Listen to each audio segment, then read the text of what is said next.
प्यारे दर्शकों नमस्कार। तारीख है आज 4 नवंबर 2025, दिन मंगलवार, हिंदी तिथि कार्तिक माह शुक्ल पक्ष चतुर्दशी। आइए नजर डालते हैं हमारे प्यारे राज्य उत्तराखंड की तमाम बड़ी खबरों पर।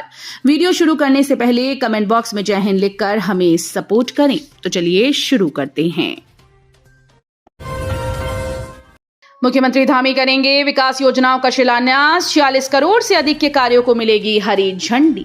मुख्यमंत्री पुष्कर सिंह धामी मंगलवार को काशीपुर दौरे पर पहुंच रहे हैं। वे नगर निगम क्षेत्र में विभिन्न विकास योजनाओं का शिलान्यास व लोकार्पण करेंगे। वे राज्य स्तरीय निकाय सम्मेलन में बतौर मुख्य अतिथि हिस्सा लेंगे। नगर निगम सभागार में सोमवार को महापौर दीपक बाली ने नगर आयुक्त रविंद्र सिंह बिष्ट व पार्षदों के साथ प्रेस वार्ता में जानकारी दी।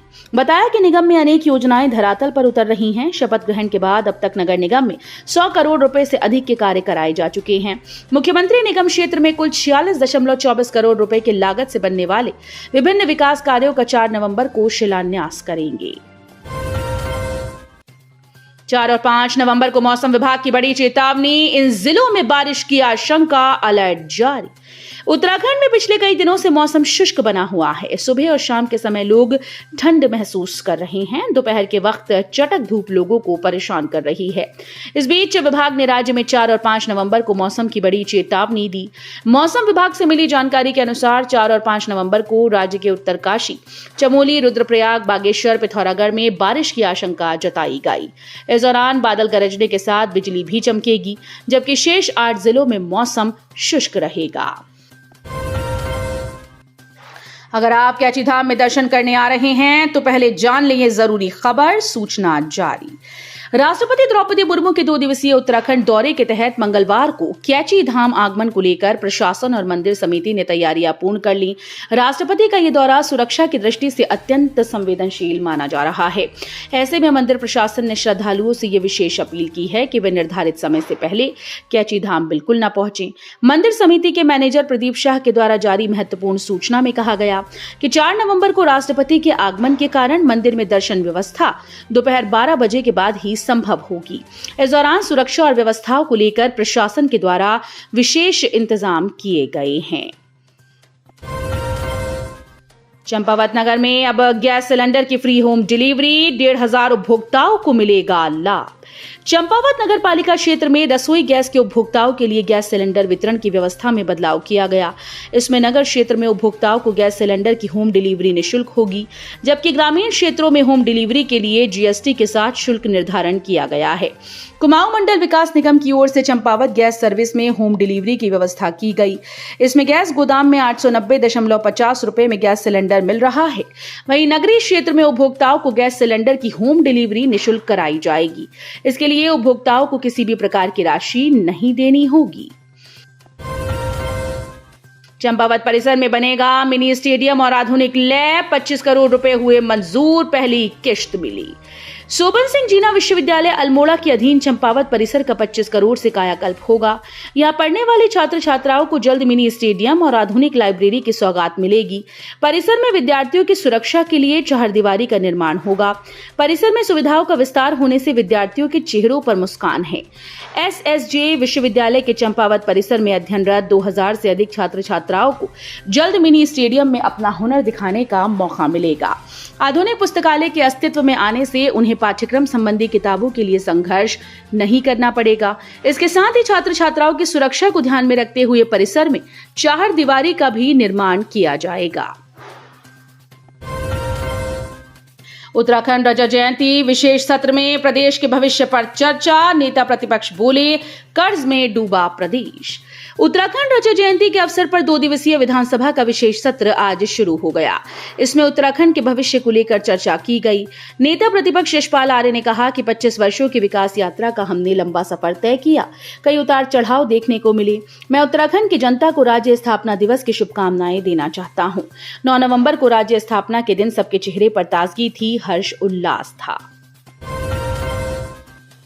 विजिलेंस की कार्रवाई, नैनीडांडा में 20,000 की रिश्वत देते मेडिकल ऑफिसर को रंगे हाथ किया गिरफ्तार।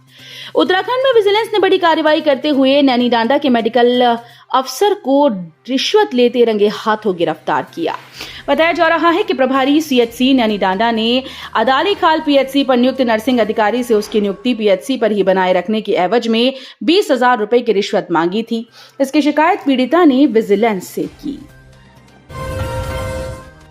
बागेश्वर जिले में कीवी की सफल पैदावार। बागेश्वर जिले के कपकोट के ऊंचाई वाले क्षेत्रों में किसानों के लिए वरदान हुई कीवी की खेती अब कांडा क्षेत्र के किसानों को भा रही है। क्षेत्र के किसान कीवी की खेती को अपनाकर उत्पादन कर रहे हैं। वर्ष 2024 में किसानों ने 1.5 क्विंटल कीवी का उत्पादन किया था। वर्ष 2025 में क्षेत्र में कीवी उत्पादन बढ़कर 3.5 क्विंटल से अधिक हो गया। अच्छी पैदावार से क्षेत्र के अन्य गाँव के किसान भी उत्साहित हो रहे हैं। कपकोट के श्यामा कर्मी क्षेत्र के किसान बड़ी संख्या में कीवी का उत्पादन कर रहे हैं। कीवी उत्पादन से किसानों की आर्थिक स्थिति मजबूत हो रही है। क्षेत्र में उत्पादित कीवी की देश के विभिन्न राज्यों में मांग बढ़ रही है। उद्यान विभाग जिले के किसानों को कीवी के उत्पादन के लिए प्रेरित कर रहे हैं। शादी से एक दिन पहले दुल्हन प्रेमी के साथ फुर्र, दूल्हे को लगा झटका, तैयारियों पर लगा ग्रहण। बाजपुर में शादी से एक दिन पहले दुल्हन प्रेमी के संग गायब हो गई। इससे शादी की तैयारियां धरी की धरी रह गई। ये घटना नगर क्षेत्र में चर्चा का विषय बनी है। बाजपुर शहर निवासी एक युवक की शादी यूपी के रामपुर जिले के एक गांव निवासी युवती के साथ तय हुई। 2 नवंबर को शादी होनी थी। इसी के चलते दुल्हन पक्ष के लोगों को बाजपुर आकर रविवार को दिन में शादी की रस्म पूरी करनी थी। लड़का पक्ष की ओर से एक मैदान में शादी समारोह की तैयारियां की जा रही थी।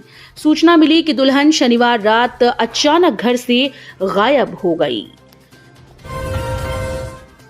भारतीय बेटियों ने क्रिकेट विश्व कप जीतकर दुनिया को संदेश दिया कि हम किसी से कम नहीं। राष्ट्रपति द्रौपदी मुर्मू ने भारतीय महिला क्रिकेट टीम को विश्व कप जीतने पर सोमवार को बधाई दी और कहा कि उन्होंने पूरी दुनिया को ये संदेश दे दिया कि हम किसी से कम नहीं हैं।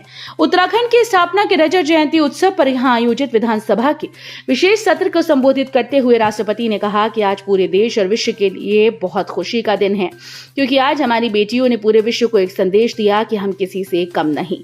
यहाँ के युवा ऊर्जावान हैं और महिलाएं भी पीछे नहीं हैं। राष्ट्रपति द्रौपदी मुर्मू ने कहा कि इस देश में 140 करोड़ लोग हैं, जिनमें से आधी महिलाएं हैं और 2047 तक भारत को विकसित देश बनाने में सभी का सहयोग जरूरी है। प्रदेश में कुक्कुट विकास नीति 2025 मंजूर, शासन ने आदेश के साथ ही जारी की एसओपी। प्रदेश में कुक्कुट विकास नीति 2025 को मंजूरी मिल गई। शासन ने आदेश के साथ ही एसओपी जारी कर दी। नीति के मुताबिक पर्वतीय क्षेत्रों में कुक्कुट पालन के लिए 40 और मैदानी क्षेत्रों में 30% की सब्सिडी मिलेगी। कुक्कुट विकास नीति 2025 के शासनादेश के मुताबिक ये नीति 31 दिसंबर 2030 तक या नई नीति लागू होने तक प्रभावी रहेगी। पहाड़ों का कड़वा सच, घायल बसंती को स्ट्रेचर के सहारे पहुंचाया गया अस्पताल। ग्रामीणों को पुल निर्माण का इंतजार। एक ओर राज्य स्थापना दिवस मनाने की तैयारी जोर शोर से चल रही है, दूसरी ओर ग्रामीण मूलभूत सुविधाओं की बाट जोह रहे हैं। ऐसे ही गांव में पिंडर घाटी का सोराग गांव भी शामिल है। विडंबना यह है कि गांव के लिए मोटर मार्ग तो बन गया, लेकिन पिंडर नदी पर पुल का निर्माण अब तक न हो सका। मरीजों को डोली या स्ट्रेचर पर 6 किलोमीटर पैदल सड़क तक लाना ग्रामीणों की नियति बन चुका है। शनिवार को गांव की बसंती देवी 29 वर्षीय पत्नी उमेद सिंह पास के जंगल में घास काटने गई। पैर फिसलने की वजह से वो पहाड़ी से नीचे गिर गई। रविवार की सुबह ग्रामीण लोकपाल सिंह दानू, हिमांशु दानू, मोहन सिंह दानू, प्रवीण सिंह दानू आदि उन्हें स्ट्रेचर पर 6 किलोमीटर दूर सड़क तक लेकर आए। प्रेमनगर के मोहनपुर में रंजिश के चलते सरेराह व्यक्ति की हत्या, जांच में जुटी पुलिस। देहरादून में प्रेमनगर के मोहनपुर में एक व्यक्ति की हत्या की खबर से सनसनी फैल गई। जानकारी मिलते ही पुलिस मौके के लिए रवाना हुई। उत्तराखंड में बड़ा हादसा, अनियंत्रित होकर यात्रियों की कार पलटी, 6 लोग थे सवार, मची अफरा तफरी। उत्तराखंड के हरिद्वार में भीषण सड़क हादसा हुआ, जहां अनियंत्रित होकर यात्रियों की कार पलट गई। हादसे में 6 लोगों के घायल होने की सूचना है। घटना में कार बुरी तरह से क्षतिग्रस्त हो गई। तो ये थी उत्तराखंड की बड़ी खबरें। हम मिलेंगे अगले बुलेटिन में, तब तक के लिए धन्यवाद।